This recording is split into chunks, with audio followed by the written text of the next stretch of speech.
Rəcəb ayından çox şey asılıdır necə keçirməyimizdən.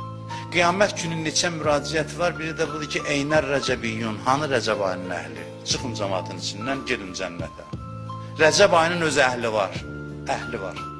Onu gözləyənlər, onu sevənlər, o ayda başqa cür ibadət edənlər, o ayda oruç tutanlar, Allaha yaxınlaşanlar, bir gün kim bu ayda oruç tutsa, deyir Allah ondan razı olar, Allahın qəzəbi sönər, cəhənnəm qapılarından biri onun üzünə bağlanar və deyir, bütün dünyanı qızla tutub insana versələr, bu ayın bir gününün orucu oyla heç müqayisə olunmaz. Dünya heç nə, yəni heç müqayisə olunacaq bir şey deyil.